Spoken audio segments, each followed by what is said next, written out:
Hello, everyone. This is Betsy Wurzel, your host of Chatting with Betsy on Passionate World Talk Radio Network, a subsidiary of Global Media Network, LLC.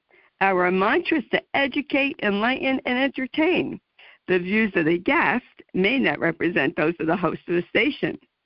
Folks, I am very honored today to have with me Don Eggspuehler. I'm going to spell his last name. It's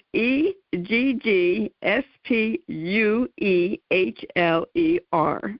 And I'm honored to have Don on. He wrote 3 books. His first one, Life Lessons Learned in Grade School, Part 1. And he has Life Lessons Learned in Grade School, Part 2. And we're here to discuss his book, Letters to Mom. Don Eggspuehler was in the Marines, and on the front of the book, it shows a picture of the fighter jet, and it's Marine Corps Boot Camp Flight School, Vietnam, 1969 to 1972. And Don was married for 23 years to Linda Combs. They had 3 children, and unfortunately, his wife passed away from a brain tumor at age 46. Don's business career included 30 years in computer software sales, management, consulting, and he is happily married to his second wife, Linda Lou Sherman. He grew up in the heartland in Iowa Falls, Iowa, and he went to the Ohio State University, graduated with the BA International Studies in 1969, and later became a Marine Corps officer who flew combat bombing missions in A-6A jets in Vietnam. And folks, no matter how you ever feel about the war, always support our troops. Always support the men and the women that serve our country, because they sacrifice each and every day for us. And I want to just say on behalf of my generation who did not welcome the Vietnam veterans, and it's unfortunate and saddens me that they were disrespected when they came back home. And I just want to thank all the Vietnam veterans out there for serving your country, and I appreciate you all so much. And I want to welcome Don Eggspuehler to Chatting with Betsy. Welcome, Don. Thank you, Betsy. That was quite a nice introduction, and I'm really happy to be with you today. Well, I am so glad to have you here with me. I get very emotional sometimes because I have read books about Vietnam, and I have met Vietnam soldiers that were over there, and their stories, it's just so heart-touching. And your book, Don, was very heart-touching.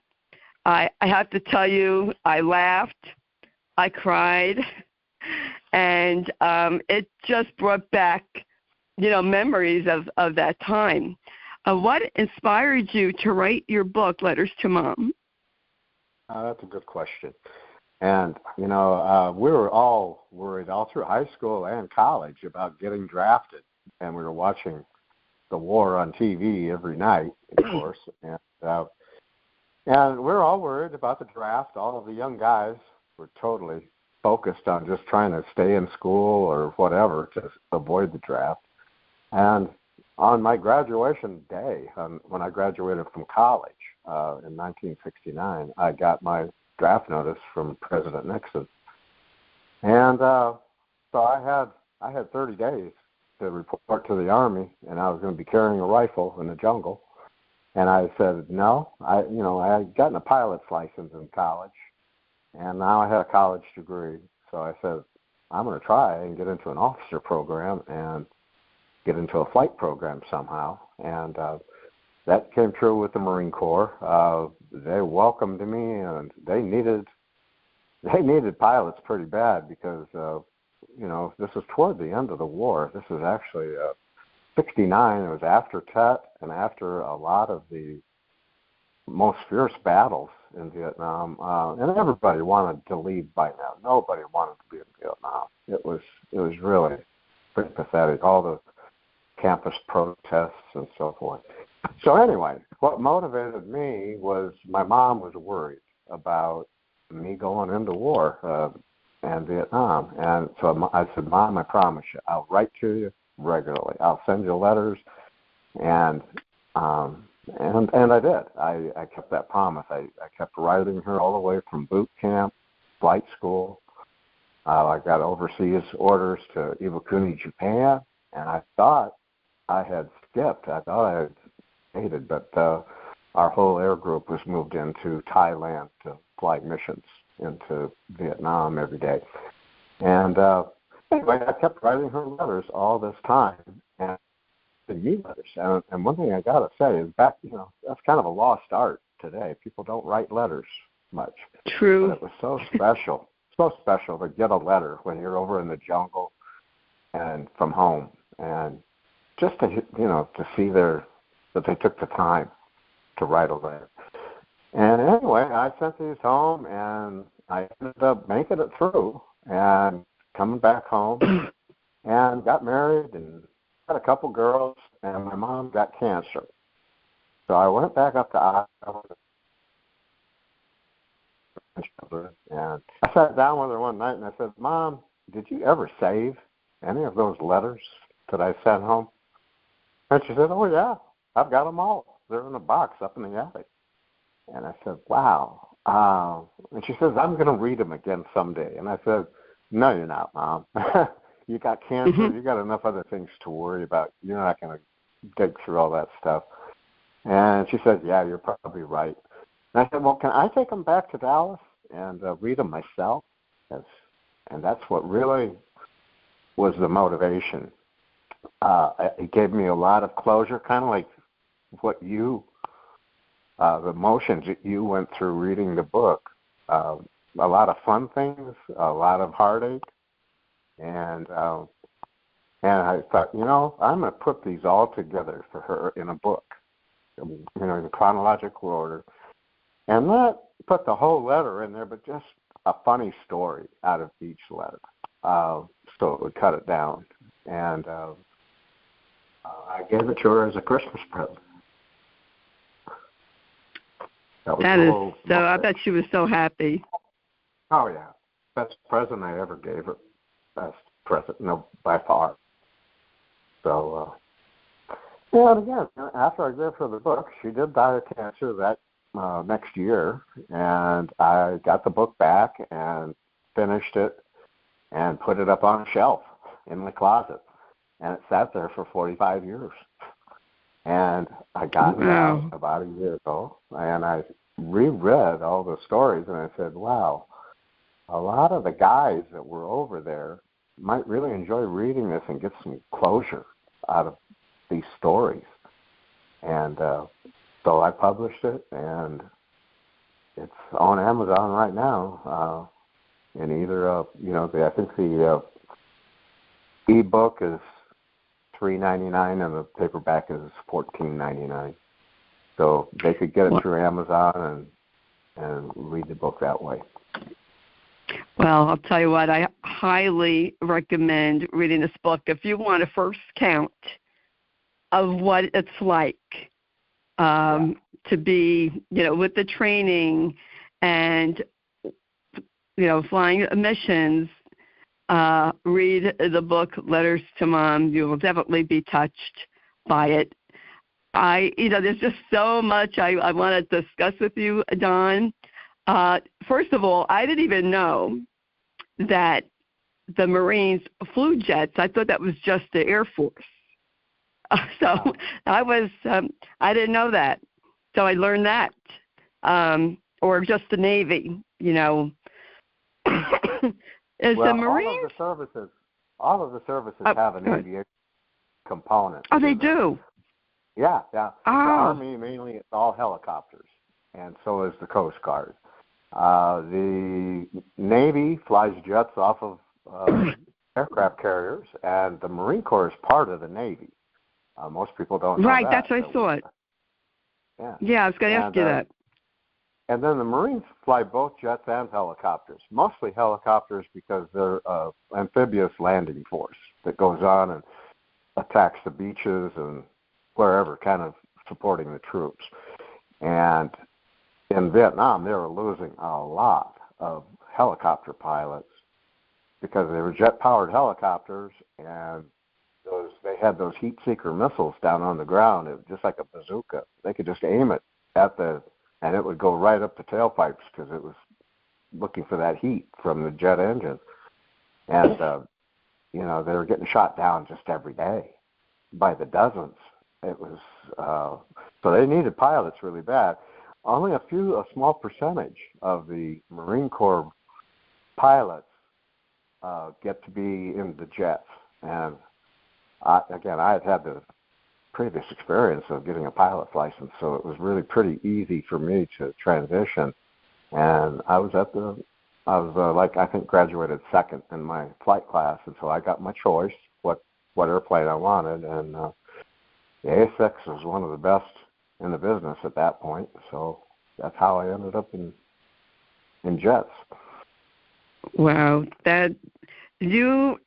to me, Don, you are a hero. You may not think of yourself as a hero, but I think you are.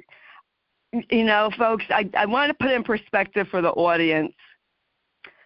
The Vietnam War was not popular. As you said, there were protests. I remember that.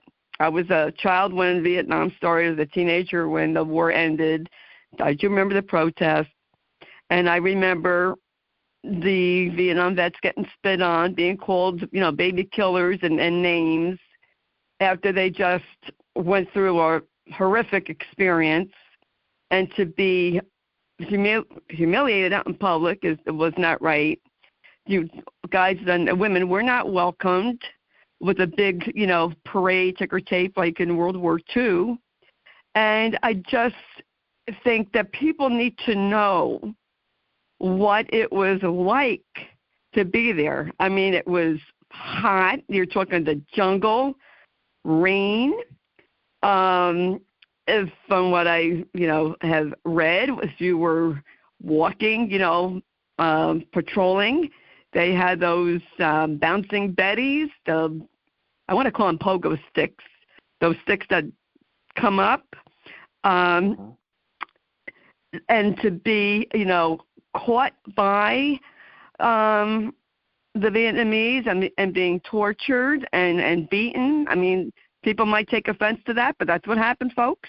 I'm not going to sugarcoat anything. I'm not a sugarcoat person, I'll tell you that. And the horrors, the horrors that I have read about.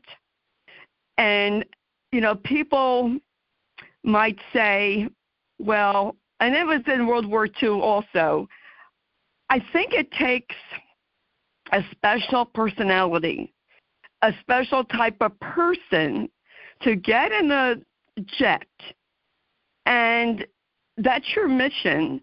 That's what your government told you to do, to drop bombs.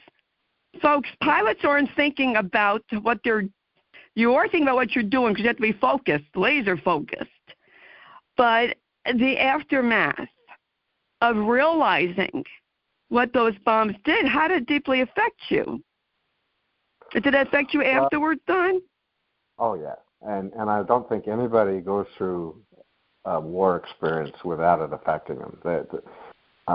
Again, we really didn't know much about shell shock or PTSD or any of that stuff until just recently. But right. The real heroes were the guys that died over there, let's face it. The guys that came back, and I came back uninjured, completely unscathed, and I had survivor's guilt. I felt guilty because I had 7 great buddies who were shot down and killed. And I felt so guilty coming back, and that survivor's guilt is a form of PTSD. And it really, I think it's kind of like a mission where you're, like you said, you're so laser focused while you're doing the mission. And when it really would hit you is when you're safe, when you got away from the mission and you're flying home, and your body would just start shaking because you just realize what you just went through. And you go do this every day. So you kind of get into that rhythm, but you don't realize the toll it's taking on your body and on your mind until it's all over. And then a lot of guys, it hits them all at once, and they just can't cope with regular daily life anymore. And so that closure that I got from reading the letters, first of all, it was great because I wouldn't have remembered 90% of that stuff if I hadn't written it down at the time. Looking at it 50 years later, I wouldn't even remember a little bit of it. But to have it and reread it and relive it was amazing for me. It was very, very therapeutic, and that's kind of why I write today. Is that I'm writing stories about my life, but it gives me, again, it's therapeutic. A lot of people, it's really hard for them to put their thoughts down on paper, and I'm just the opposite. It's easy for me to put my thoughts down and revise them, and then, it's down. It's recorded, and so that's why I'm retired now, and I love to write. So that's why I'm working on so many different books.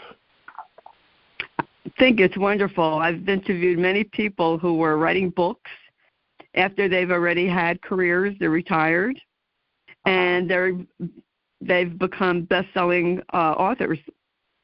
So you just never too late. You're never too old to write a book. That's for sure. I always wonder this, Don, when someone gets a draft, like during Vietnam War, we'll talk about Vietnam because that's the war that you were in. When people got drafted, were you able to choose? Were the service people able to choose whether what service they wanted to go to, or were they just told? That's a great question. Really good question. They had 30 days to report to an Army induction center, and once you report, you're in. There's no turning back at that point. So I had 30 days. I got it in Columbus when I was in graduation, so I came back to Iowa and went down to the recruiters in Des Moines. And if you enlist in a branch of the service, it's longer enlistment than the 2-year draft. But again, I was an officer. I wanted to fly. I actually thought 3 years of flight school, this thing would be all over by the time I got done with flight school. And obviously it wasn't. But, you have a choice. And a lot of guys went into the Navy, for example, or went into other branches of the service and served 4 to 5 years instead of 2. But they weren't in combat necessarily. They were on a ship, or they were, in some other kind of role in the military. So, you can. I always wondered that. Oh, okay. No, World War II, my dad, my father-in-law chose the Navy. My uncle chose the Army. So I was wondering about that. And another thing I was wondering, did you take off on your jet on a aircraft carrier? Because that amazes me how a pilot can take off and land on a moving ship. That's not easy. No, these are the little things that amaze me, Don. I just find that incredible. Well, it is. It's very, very difficult to do that, and again, only the best pilots really in the Navy. They're trained.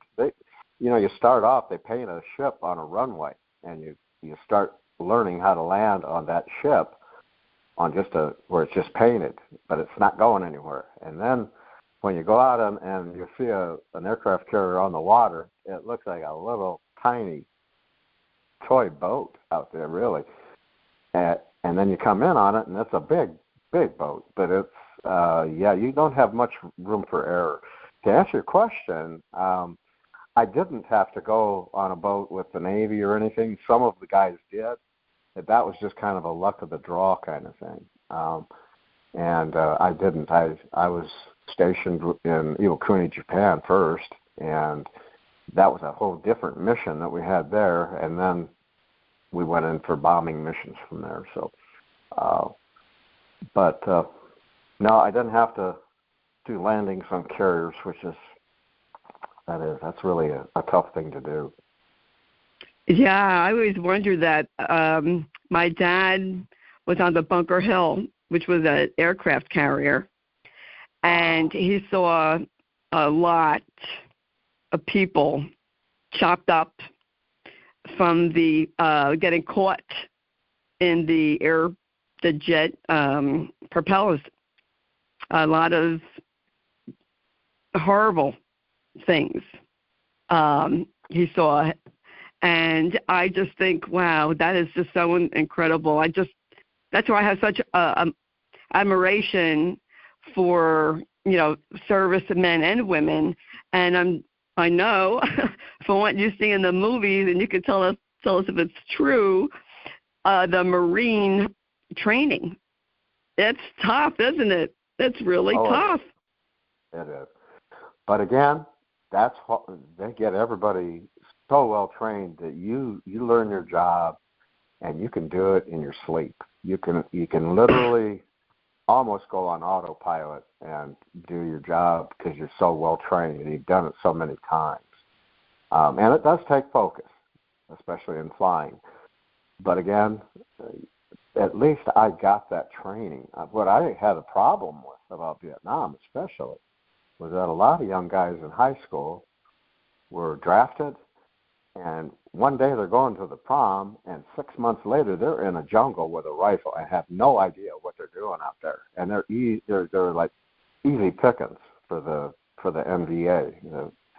These guys were experts, and our guys weren't. They hadn't been really trained in a jungle or anything. And I felt that was how our country kind of betrayed a lot of the young guys, because a lot of them died needlessly over there. They just were sitting ducks. And at least I got to be trained. I got to learn my craft and learn how to fly that. And I was well trained by the time I went over, so I can't complain about that. I think. I know you're right, Don. I feel like in World War II, just to compare, they were there for the duration, unless they were injured and were sent home. Right. They were there for 4 years.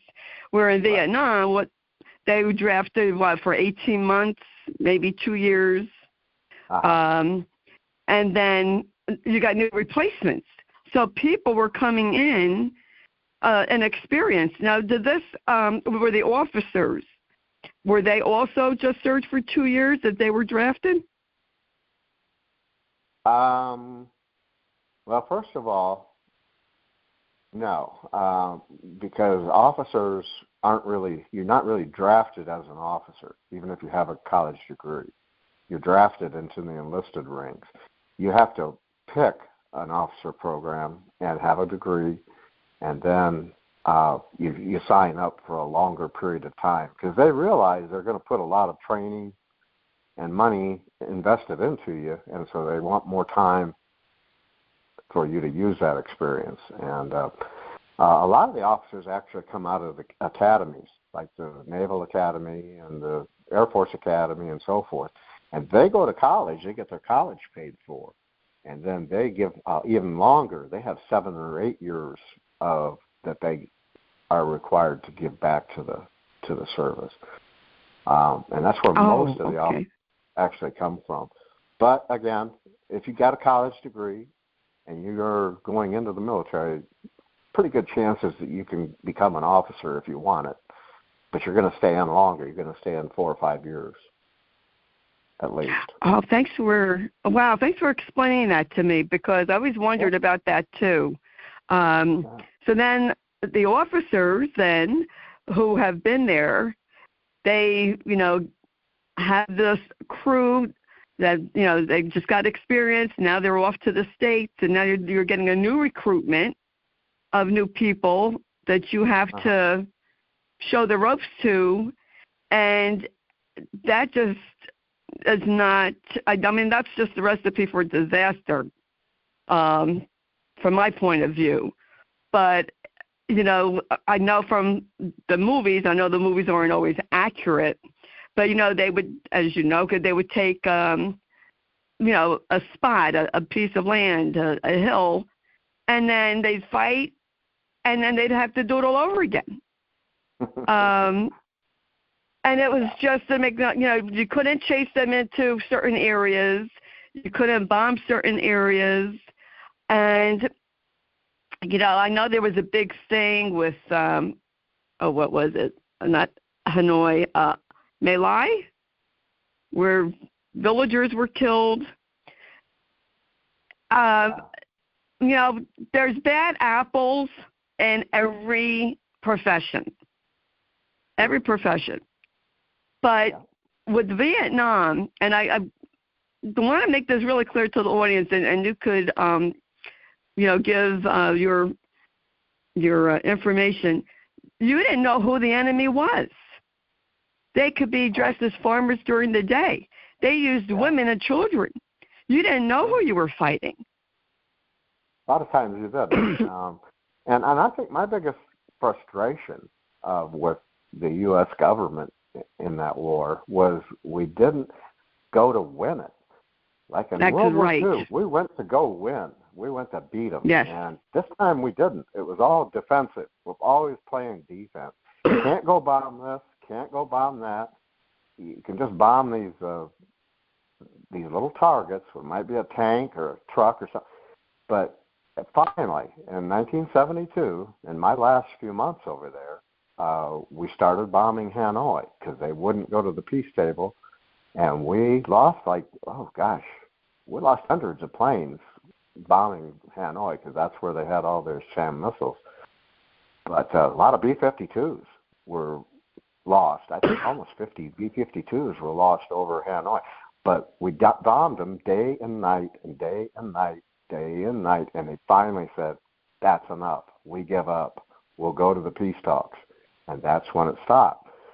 And I don't know why we didn't do that in the first place, because look at the size of the United States military and who we were fighting. We're fighting a little country in Southeast Asia, North Vietnam, that, they were getting all their armaments from China and Russia, but they're a small little country. If we really wanted to win that war, we'd have gone in with everything we had and had that war over in a matter of a month. Okay? It would have been over that fast. But it was all political.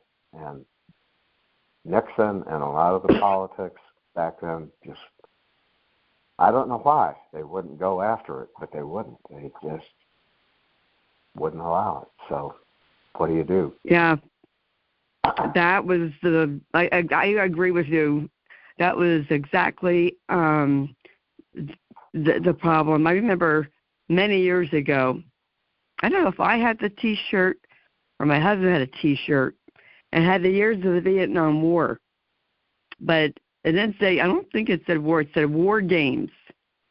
And it was, it's not that war is a game, it's not. But just the way it was played out. And it's a shame. It's really a shame. I hope the government learned from that, because it shouldn't have lasted that long. I agree. Excuse me. And the way the soldiers came home, I think were quite different from World War II and Korea. Yeah. I think they were more, I don't know how, I want to say morally injured. Yes, there's survivor's guilt. A lot of Vietnam vets got into drugs because drugs were very open, over there. PTSD, seeing things that no one should ever have to see. Going through, if you were tortured. These are things that you cannot forget. I interviewed someone a couple of years ago who interviewed first responders and service people, and one veteran said to him, "You can't see my injuries. They're inside." They're invisible. And that's, yes, invisible injuries. And that's so very true. Survivor's guilt. My father-in-law had that. The guy that took his place got killed. And you wonder, you're on a jet. You're flying the jet. You survived. The other people didn't. Why? I know that really does get to people, and unfortunately, the suicide rate among veterans is very high. Excuse me. Yeah. And we need to change that, folks. We need, as a nation, to give support and mental health care. Oh, I totally I'm a huge agree. mental health care advocate. Yeah. I'll tell you, one of the most emotional things that happened to me after the war was I got to go visit the Vietnam Wall in Washington, D.C., and this was years later, but I just broke down and cried because I looked on the wall, and it starts in the middle, and it goes out to the very end, and then it starts at the other end and comes back into the middle. But 55,000 names are on there, and my buddies that died were in the last 50 names of the war. And that's what we worried about the most. Is, am I going to be the last guy that dies over here because of this war? And they did. They were in the last 50 names. And I just sat down on the ground and cried. And I think that kind of was closure for me. And I think anybody, any of your listeners that get the opportunity to go to Washington, D.C., they really ought to go visit the wall, because that is such a powerful experience. Oh, I'm sure it is. We have something here in New Jersey, a Vietnam Memorial, and we went in the 90s on Memorial Day. And I'll tell you, Don, I cried. The letters that are there, and they have like a little museum. It was very heart-touching. And it was just, it really touches you. And I'm very blunt. I'm from New Jersey. I'm my father's daughter. If it doesn't touch you, you don't have a heart. You don't, and you're heartless.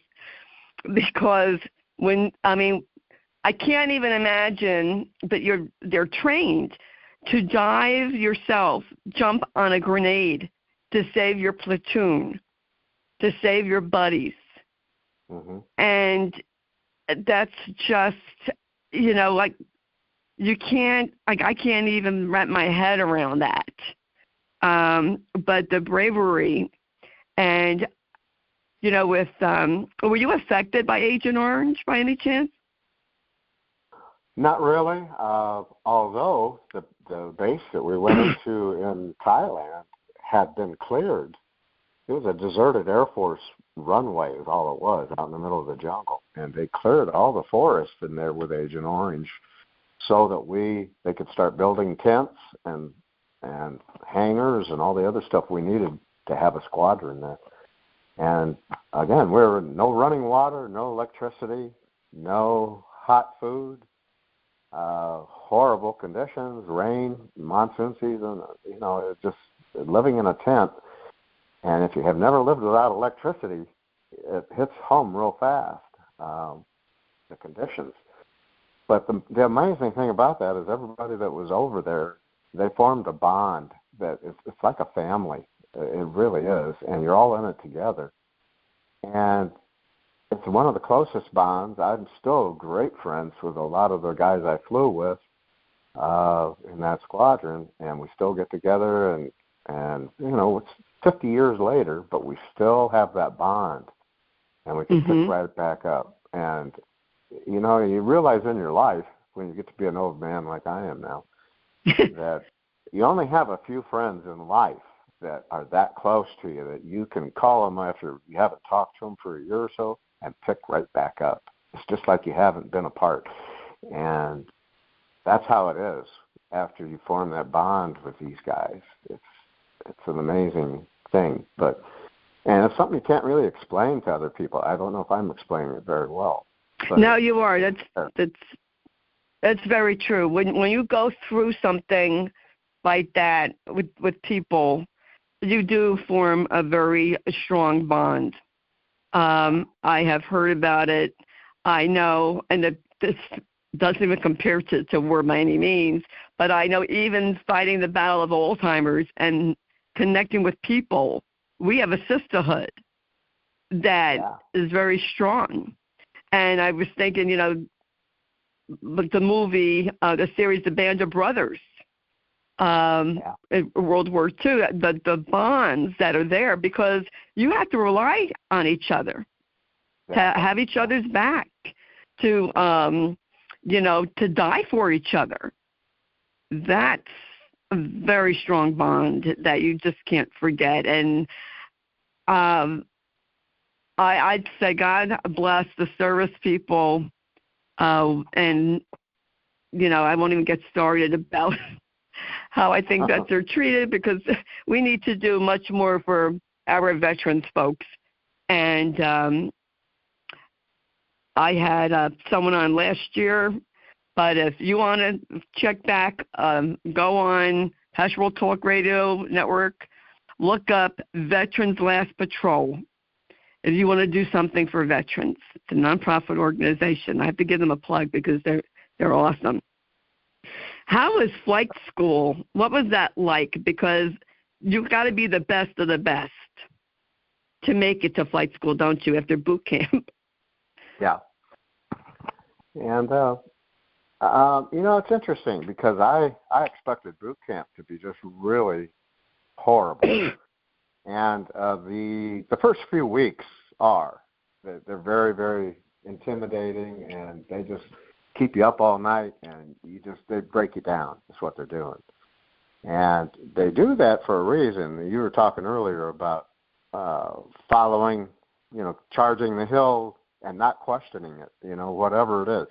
And that's what they teach you in boot camp is you just follow orders. You do not think it over or decide if you want to follow. You just go do it. But in officer candidate school, after about the first 4 weeks of this harassment, it stopped. And all of a sudden they were trying to get us to solve problems and get together as a group and use our college degrees, use our head to solve problems. And they wanted to pick out who are the leaders here, who are the best leaders of other men. And it's a very effective way they do it. And I was just focused in boot camp, just make it through boot camp. And the same with flight school. Just be the best you can in flight school, and you're going to be okay. And then when you get in a squadron, be the best you can be at whatever job they give you and every mission. So it's I don't know if that answered your question, but it was a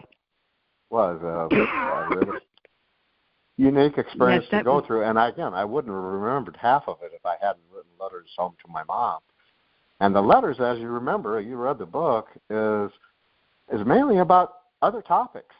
I was trying to get her mind off the war. I was talking about crazy, stupid things we would do, and most of the letters are not about war or about the military even, just except in boot camp. That's I had to tell her what was going on there. But after I got into flight school, you had all this freedom. You're an officer. You're treated just totally different. You get to have breakfast and a BOQ in the morning, and they treat you like a real person. They treat you with a lot of respect at that point. So flight school I thought was a breeze. I just loved flight school. That was an adventure. And then I had a couple more years to do after I got out of flight school. So you just go where they tell you to go, and you do what they tell you to do, and you do what you're trained for. About that simple. Well, I do like the pictures in your book, and talking about your fun times of you went camping, you went, if I remember, skiing. Did you go surfing? No, surfing. No. Excuse me. All your adventures that you have done, which sounded fun. And what I found amazing, and I had to bring this up, is that you were setting up the stage for Bob Hope And I said, wow. I remember watching Bob Hope over in Vietnam. Yeah. And I don't remember who was with him, but I do remember that. And I was thinking as a little girl, because I was probably 10 when I was watching it, 10 or 11, and I'm thinking, well, there's a war going on. What are they doing sitting there watching Bob Hope? What an amazing man. What an amazing. Yes. And again, what was that? He Go ahead. just picked us out of all the places he could have picked. We sent him some pictures and stuff, of course, of our horrible condition. And he called Red Fox, his buddy in Hollywood, and said, Red, I'm going to go to this base, and I want you to come for this one show. Not all of the tour, but just for this one show. And Red said, I'm on. He was there. And he and Red Fox and Lola Falana and Miss Universe, it was just the most amazing show for all of us there.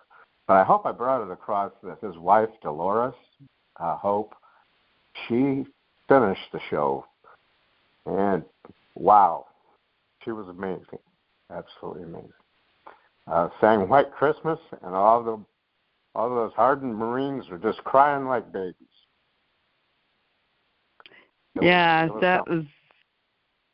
That was something. I about I think 4 years ago, 3 or 4 years ago, interviewed Bob Hope's first female assistant, Martha Bolton.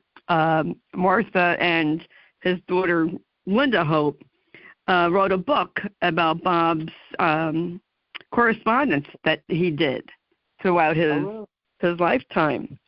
And he was very, very involved with the correspondence. So your book, and then when I saw Bob Hope in your book, it reminded me of that book.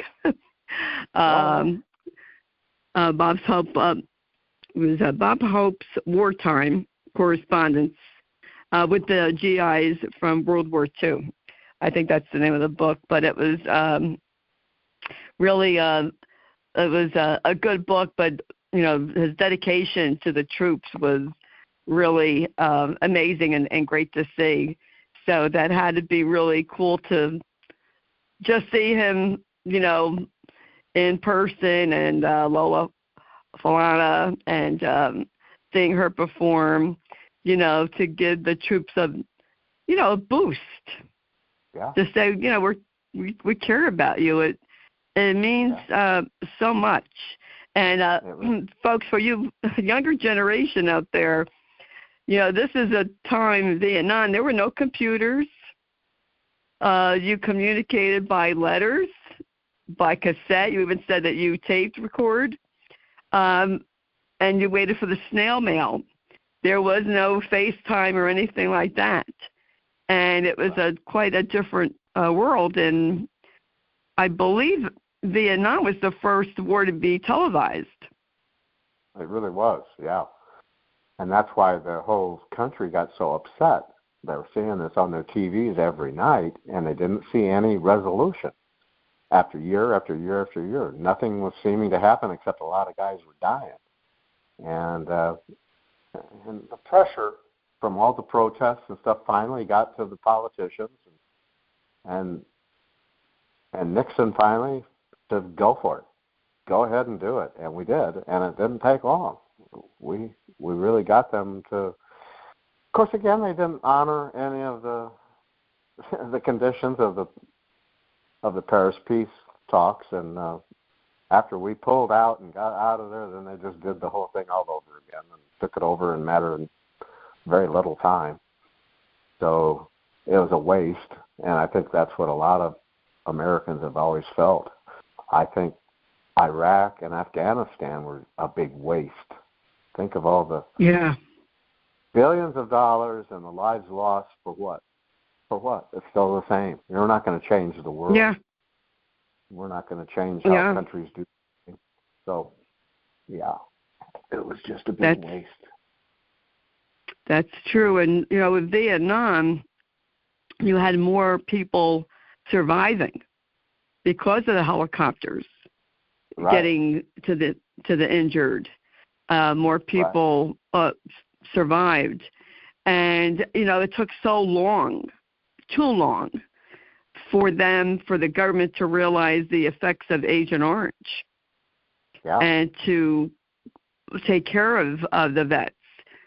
In World War II, it was the testing of the atomic bombs, and these service people were exposed to that. It's just I can't help it, folks. If I sound redundant, I can't say it enough.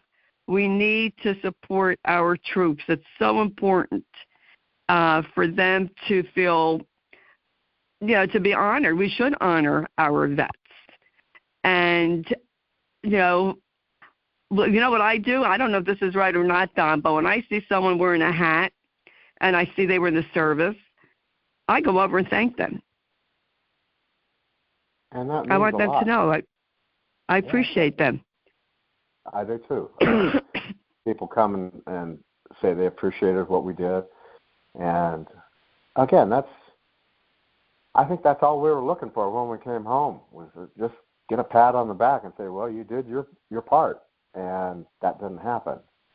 Just the opposite happened. So I think that's why a lot of Vietnam veterans would just never talk about it. They never would bring it up, and they just kept it bottled inside until it tore them apart.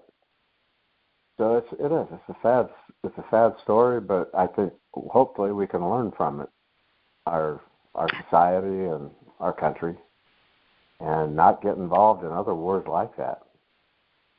Yes, I vaguely remember, and this might have been in the late 60s, early 70s, I heard my father talk about it. They weren't like your VFWs and, your clubs like that. They were not allowing Vietnam veterans to join. Oh, really? And at least in my area. And then they finally did. That was not right. If you're a veteran, it doesn't matter what war, but they should have been accepted by whatever what they're called. These clubs are called VFWs or whatever. Different areas might call them different names, but at one time they were not being accepted. The Korean War, that wasn't really even what was it called, a police action back then. Yeah. But go ahead. I was just going to say, when you're talking about the VFWs and stuff, I think in a way those are also a form of closure for the veterans, to be around other veterans that they can talk to and that can understand, and then they'll open up a little bit, and so that's a form of closure. But I'll tell you, if there's anything that your listeners can take away from our talk today, I agree with you. I think it's not just supporting the veterans, but I think we need to pressure our government. Here they are trying to cut all the VA doctors and a lot of the people that support our veterans. And believe me, I was lucky enough that I had private health care throughout my career, and I didn't have to rely on going to the VA, which is about 40 miles away from my house, and wait in huge packed rooms hours to see a doctor. That's what they're having to put up with now, and they have been for the last 30, 40 years. They're way overloaded, and they can't handle and now they're cutting the staff. Our government today is to save money, and I just can't agree with that. I cannot agree with that. I think they ought to be spending more money to support the veterans. I think it would pay off in the long run to give them I agree. Help and other counseling. But I agree. They don't do it. 100%. Veterans, they should be housed. They should have benefits, and they should come first. My dad would never go to the VA, Don. He would not go to the VA at all. He did not want to go. Yeah. He didn't like it, and he didn't want to take away from someone else who really needed it. Right. But yeah, he wouldn't go. But I want to thank you so much for writing your book, Letters to Mom. Folks, go out and get this book. Buy it as a gift for someone. I think you will. I know you'll really enjoy reading it. What would you like the readers to take away from this magnificent book, Don? Well, first of all, it's real. It's not a made-up story, or it's not. These are the real letters I sent home. So that's the first thing, and it's a true account, like you said, a first-hand account. And I think, again, it's a love story. When you really get down to the basics, I loved my mom. She loved me. We've supported each other through a tough time like this, like she had always done for me since I was a little boy. And it was a special gift that I got to give to her. I think people will enjoy it. They'll see that it's real. I've had some people tell me it's kind of hard to find the book on Amazon because there are millions of books on Amazon. So the way to find it is I have a website. It's called lifelessonsbooks.net. lifelessonsbooks.net. And all of my books are on there, and if they just click buy it, it'll take them to Amazon, and Amazon will process the type of book they want to buy and so forth. But lifelessonsbooks.net is my website, and they'll find the books. And is that how people can connect with you, Don? They can. I monitor the site pretty regularly. I have a Gmail account. If they wanted to send me an email, it's lifelessonslearnedin, and then I took off the grade school. lifelessonslearnedin@gmail. I know that's kind of complicated. It's kind of a complicated email address. Well, I so appreciate you, Don, your service to your country, your book that you wrote, and I just thank you for spending time with me today and coming on the show. Folks, when I saw Don's press release and the radio interview newsletter I received, I said I had to interview Don Eggspuehler. I had to interview him. And my heart is for the veterans, and I love veterans, and I support veterans, and I just thank you for your brave service to your country. I really enjoyed today. And I thank you. I want to thank you back for what you do. What you do, I think, is wonderful. You're making lots of different things available to people through your efforts, and I really think it's wonderful. Oh, thank you so much. You made my day. Folks, you heard Don Eggspuehler. I'm going to spell his last name, Egggspuehler.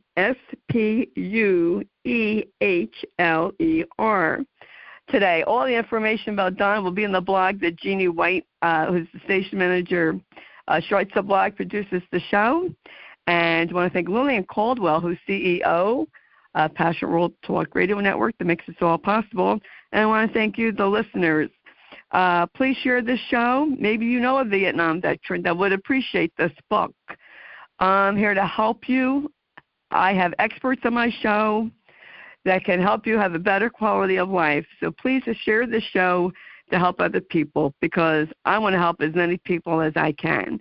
That's why I'm doing this show. It's not about me. It's about helping other people know about resources that I wish I knew about, and that I'm still learning. I'm still learning about resources, and I want to share it with you and help you all. And if you want to subscribe to Chatting with Betsy, it's for free on Spotify, Amazon Music, iHeart, to name just a few, Spreaker, to name just a few. And, folks, if you really seriously want to do something for veterans, I know Memorial Day is around the corner. Go on Passion World Talk Radio Network. You will put in veterans. You'll hear my interview with retired Colonel Cloyd Schmid, who has Veterans Last Patrol. It's a nonprofit. Find out how you can get involved in helping veterans and support them in their last patrol. I'm going to put it in the blog. It's very important. I do the cards of gratitude. You can do holiday cards. They're looking for people to make crafts. Let's support our veterans and show them how much we love and appreciate them, especially in their time of need. This is a wonderful nonprofit. And if you're listening and you are, a service member, service person, tell your friends about the show and about Veterans Last Patrol, because they're looking for volunteers and people to help veterans. And that's what we should do. Let's help each other. And as I always say at the end of my show, in a world where you could be anything, please be kind and shine your light bright, because we need it now more than ever before.